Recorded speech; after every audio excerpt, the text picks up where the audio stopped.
The frog, in a fairy tale context, often represents an unfulfilled promise. While the frog may be slimy and rather unpleasing to the eye, his introduction to the human protagonist means that a grand new fortune will come their way. The princess in The Frog Prince is foolish enough to ignore this opportunity, and she even tries to go back on her word. Fortunately for her, she receives some sagely advice on integrity from her father. I hope that you will enjoy this exciting fairy tale and its moral on living life with honesty and integrity. If you're enjoying this reading from Friendly Frog Press, please make sure to subscribe and hit that like button.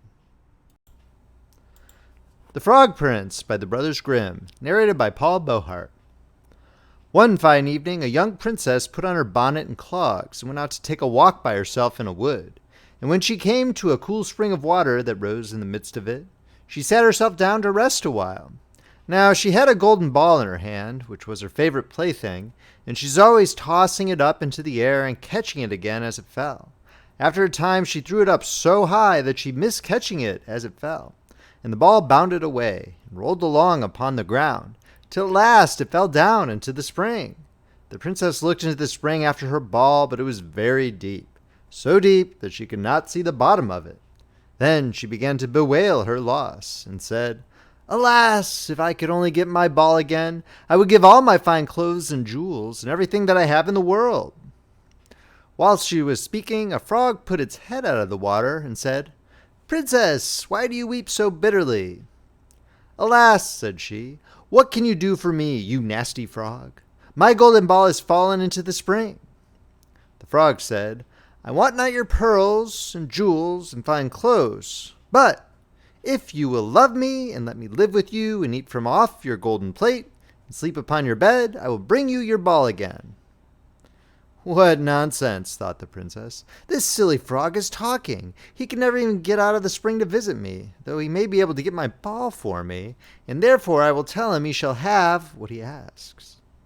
So she said to the frog, "Well, if you will bring me my ball, I will do all you ask." Then the frog put his head down and dived deep under the water, and after a little while he came up again with the ball in his mouth and threw it on the edge of the spring. As soon as the young princess saw her ball, she ran to pick it up, and she was so overjoyed to have it in her hand again that she never thought of the frog, but ran home with it as fast as she could. The frog called after her, "Stay, princess, and take me with you, as you said." But she did not stop to hear a word. The next day, just as the princess had sat down to dinner, she heard a strange noise. Tap, tap, plash, plash, as if something was coming up the marble staircase, and soon afterwards there was a gentle knock at the door, and a little voice cried out and said, "Open the door, my princess dear, open the door to thy true love here, and mind the words that thou and I said by the fountain cool in the greenwood shade." Then the princess ran to the door and opened it, and there she saw the frog, whom she had quite forgotten. At this sight she was sadly frightened, and shutting the door as fast as she could, came back to her seat. The king, her father, seeing that something had frightened her, asked her what was the matter.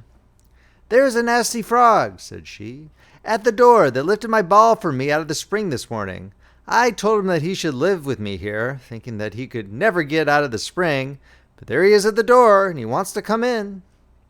While she was speaking, the frog knocked again at the door and said, "Open the door, my princess dear, open the door to thy true love here, and mind the words that thou and I said by the fountain cool in the greenwood shade."